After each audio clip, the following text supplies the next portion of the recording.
Before I begin, I would like to say to anyone who's watching this, have a happy Halloween.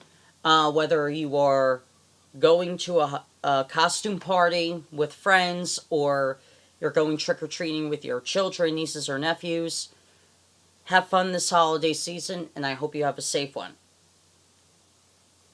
So, to begin with this topic of what makes a good horror movie, I want to tell you this pendulum theory I have.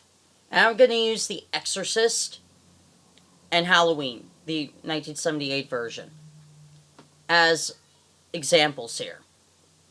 The Exorcist shows too much of the demon's face, and Halloween shows very, very, very, very little of Michael Myers.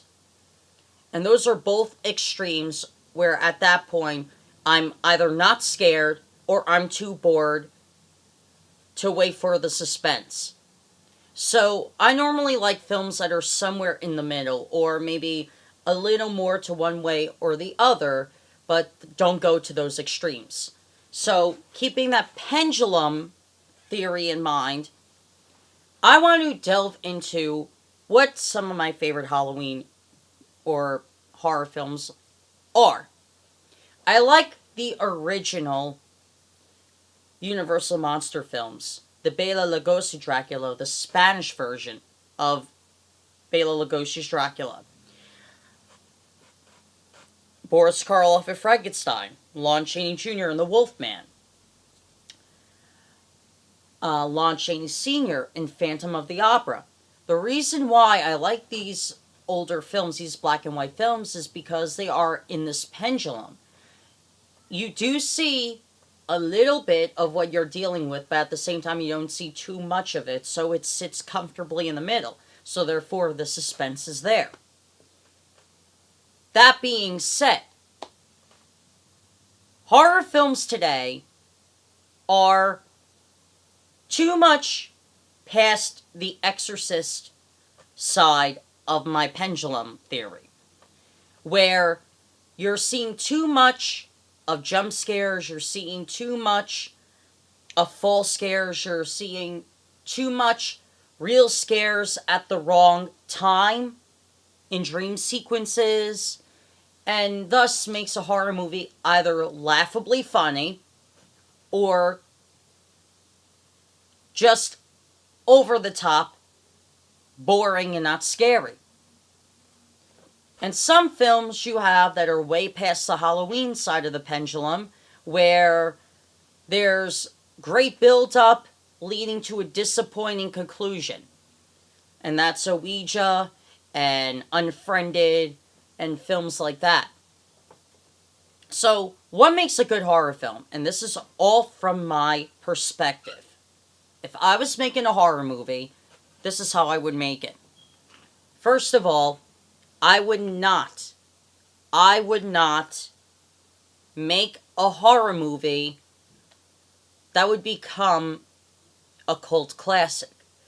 The reason why I wouldn't do that is because after a while, people expect the same stuff over and over again, and as the writer and creator of this horror film, I would be pretty peeved and abandon my creation altogether, because I would not want to have a franchise. I want a film that's a singular story.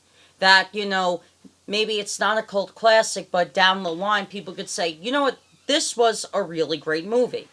This was a film that I thoroughly enjoyed. A film that I recommend people watch, but people may not always get to it. That's the type of film I would make.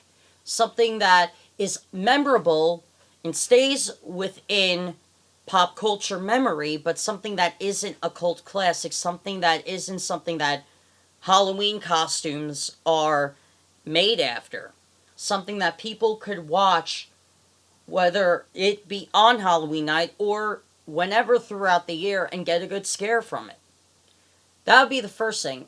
My goal would be not to make a cult classic. My second goal would to be have a story that does not deal with the same fucking tropes that horror movies follow. And this is why I explain my pendulum, because I use The Exorcist and Halloween, because either you have monsters or demons as your main villains. And that's repetitive. That's boring. That literally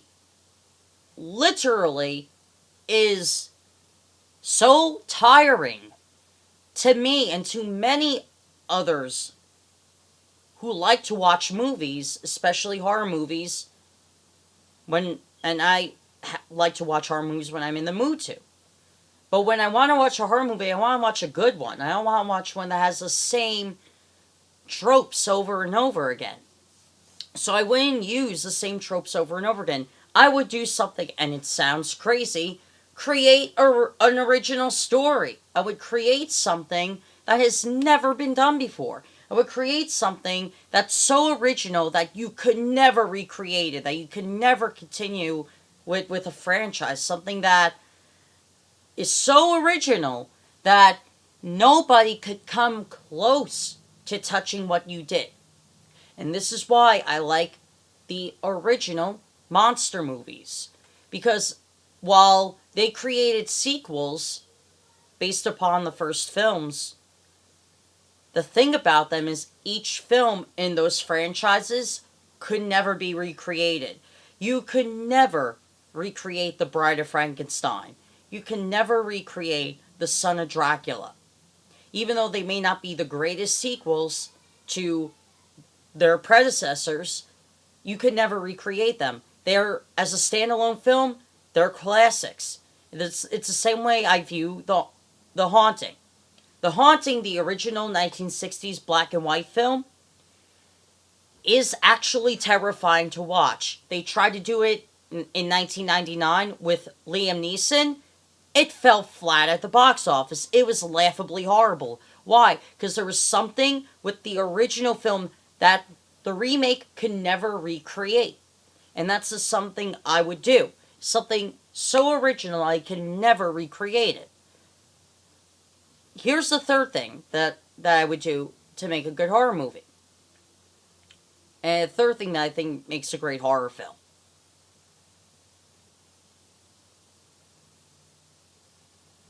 Stop having shitty storylines.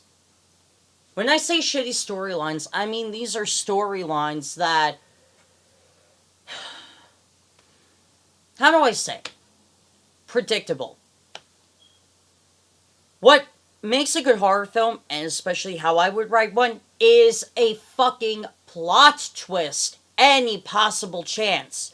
Because when someone's watching a horror movie, or style of a horror movie, and all the time, or every now and then on TV, or Netflix, or they see it at the movies, at a certain point, the plot lines and the storylines become very predictable.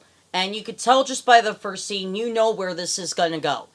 What I would do, and what I think makes a good horror film, is when the plot twist changes all the time. So you see the first act of the movie. You think you know where it's going to go. The beginning of the second act throws you completely off, and that causes you to think, okay, where is this going to go? That makes a good movie, especially a good horror film, because it keeps you intrigued and it keeps you in the same mindset as the protagonist, the victim of the story, the person who's trying to get away from either a serial killer or demons of their past or the ghost of their own shadows. That makes a good horror film, is when there's always a plot twist. Not towards the end, but at the end of each act. That's what makes a good horror film. And a lot of these classic monster films have a plot twist at each act of the movie. The Mummy with Boris Karloff has a great plot twist. At the beginning, you see him as Imhotep slowly wake up, and then suddenly Imhotep now looks like a normal person. You wouldn't think that. You wouldn't think that. That throws people off. You would think he would still be in the mummy garb when he woke up. But no. What happened? Did he kill people? Did he magically do his Egyptian prayer and morph into the Imhotep in the flesh and bone and pretend to help these exploration explorers in Egypt and archaeologists to their death? Like, what happened? That makes you to think. That makes these films great. So, what, in my opinion, those are three major things that make a film great. That it's original, that can never be recreated, that there's no shitty storylines, and that the tropes aren't used over and over again. And I'm so sick of these horror films that do this, and it's a lot of them. I would tell you, here's my favorite horror films that are good. Would You Rather? It goes with one of my points I just pointed out, that it always has a plot twist. You don't expect half the shit to happen in the movie. You would expect, it's just people sitting around playing the Would You Rather game to an extreme, but then it changes. It starts off not as that, but then it goes to that and changes to something else. Plot twist. It has a plot twist that makes it enjoyable. Another film I enjoy, Bad Ronald. Yes, it is a campy 1970s horror film starring Scott Jacoby, but what makes it scary? The storyline is original. You really can create it. You really can recreate Bad Ronald. You have to buy it on DVD in order to see it. But it's really good. It's really creepy. But you can recreate it. I mean, you can try. The Strangers tried its best to be Bad Ronald. And The Strangers is a good movie on its own merit. But you can't recreate Bad Ronald. It stands alone by itself. And that's what I enjoy about it. 40 some odd years later, it's still a great film. The Strangers. Unexpected plot twist. Once again, The Purge tried to recreate The Strangers. Couldn't do it.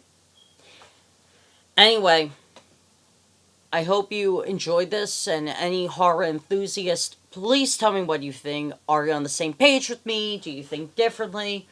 I want to know your thoughts. Anyway, hope you guys enjoyed that. See you next time.